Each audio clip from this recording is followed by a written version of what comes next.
If you are new to Japanese animation, please take a minute to learn about the cultural and historical background which gives this art form its unique character.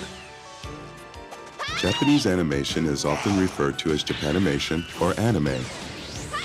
You will notice very non-Japanese looking characters with vibrant hair colors such as yellows, reds, and blues, as well as distinctive hairstyles such as pigtails, ponytails, and decorative ribbons.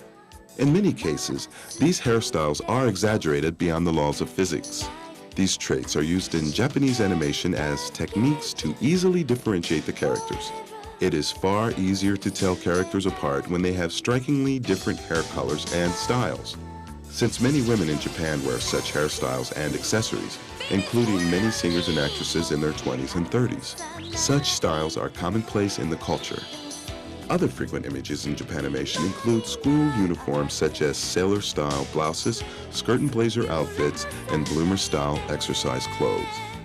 School uniforms have been mandatory in Japan dating back to the late 1800s and were influenced by uniforms used in countries such as Germany and Victorian England. Students of all ages, primary school to university, wore uniforms until World War II. All students wearing uniforms in Anime 18 videos are attending a 2-year Takidegaku short-term college, as opposed to a full 4-year university, most of which no longer require uniforms. One question we are frequently asked is, why are their eyes so large? This technique dates back to the original Western influence on Japan of animated characters such as Betty Boop and early Walt Disney characters of the 1930s. Since then, big eyes have developed into a standard feature of almost all animation and manga comic book characters in Japan. Indeed, many U.S. comic book characters fail to sell well in Japan because their small eyes are considered unfriendly or too cold by many Japanese. Some Westerners wonder why voice actresses in anime videos often have such high-pitched voices. God, what's her deal? This is also a cultural phenomenon. Such voices are seen in Japan as more attractive and feminine. Many Japanese companies specifically instruct the receptionists and female sales assistants to use a high-pitched voice when dealing with customers. But I feel really powerful.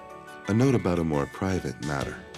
You will notice a lack of pubic hair on almost every character, male and female, whether age 19 or 90.